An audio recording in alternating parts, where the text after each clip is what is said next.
UFC Fight Night, Cannoneer versus Barajo. Just going to be going over a couple of the last fights that just went down. Starting off with Zachary Reese versus Jose Medina. It was a nice little scrap. Medina kept coming forward and pretty much just taking all the shots that Reese was able to throw. He didn't land much really the entire fight. I mean, he had a moment or two where he landed a nice right hand over the top in the middle of an exchange or off of a clinch with Reese. But other than that, Reese was just kind of picking his shots and picking them apart with everything he threw. It started off with the jabs and the straights down the middle, and then the calf kicks, and then he started going up to the body. He landed like 3 or 4 head kicks in the end of the first round too. Hurt him again in the body, again in the body in the end of the first round also. So yeah, Medina didn't really do much but taunt and laugh and smile and pretty much say he was doing the whole miss thing and all that kind of nonsense. I mean, it's cool if you're like actually doing good and winning the fight and you're doing that, like showing that showmanship. That's fine.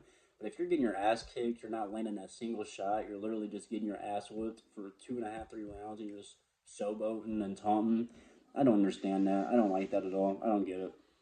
It's pretty stupid. I mean, if you have all the energy to sit there and keep taunting and smiling and talking and pointing in places and just being kind of silly, then why not just go out there and fight, man? Throw some punches. I mean, when he did throw, he was able to kind of land a couple times here and there, but he just didn't really throw much. And when he did throw in the early part of the fight, when he was throwing, it was just sloppy shots.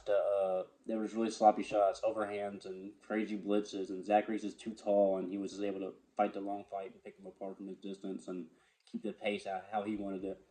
So yeah, dominant win by Reese. Can't wait to see him get back in there. I've always been a fan of him since I've seen him the last couple times he's fought, even when he lost, which is a crazy loss. He shouldn't have got caught like that, but it is what it is. He'll be fine, and I hope to get see him there soon again.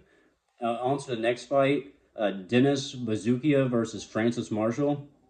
It was a weird fight. The very first round for the first like 3 minutes and 40 seconds or so, maybe a little bit like 4 minute area. It was Francis Marshall on his back, and they were battling for hand position. And Buzukja was just sitting on his knee, one knee most of the round, just trying to fight off that the hand position, and he couldn't really go nowhere, escape it because Marshall had that hook kind of sealed in. So kind of a weird first 4 minutes of the round, and then they split up for the last minute, and they were able to start kind of throwing here and there. Nothing big, just a couple shots here and there to kind of fill them out because there was no fill out really in the beginning. It was Buzukja throwing the left, Marshall countering with the right, landing. Buzukja tried to evade, and then he had his back for 4 minutes. So it was a weird little round. Round two, Marshall comes out, puts him on his ass in the first minute. Not even that, I don't think. And then it looks like he was about to get Buzukja out of there. Buzukja survives, gets back up, and starts working his own combinations in and backing, well, not really backing Marshall up as much. Marshall was still pushing forward and throwing those overhand right blitzes.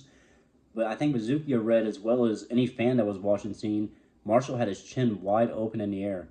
Like he knocked him down, and I think he got overconfident in those right hands, so he kept coming forward, throwing it, thinking he was going to drop him again. And Buzukja, he just kept missing. He was barely missing Buzukja, and at the same time, Buzukja was landing that left counter hook over and over again. I mean, I counted 7 or 8 of them back to back to back to back off counters from Marshall just lunging in, trying to go for that knockout shot. So sloppy end to the round for sure for Marshall. He got really busted open. His nose was busted open. He was bleeding out his mouth a little bit, a little swelling on top of his head.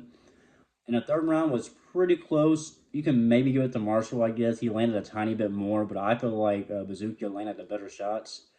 But end of the day, 2-1 Marshall. I agree with the decision. A couple things that go different in that fight, though, like literally 2 sequences, and it's a whole different fight, and Buzukja wins, I feel like. Because, yeah, the first round was what the first round was, but if that second round didn't start off like that and Buzukja didn't get dropped, I feel like Buzukja would have done plenty enough in the last half of that round to take it if he didn't get dropped. But he did get dropped, so that gave Marshall that round too. But Buzukja did win that third round, and Buzukja could have won the second round if not for that knockdown. So great fight from both guys. This card has been pretty damn good. I'm really surprised. I've watched every single second of every fight. I didn't expect it to be this good, and yeah, it's been a hell of a card so far. So, all right, I'll be breaking down the next couple of fights on the next video. Like, comment, subscribe, and come back for more.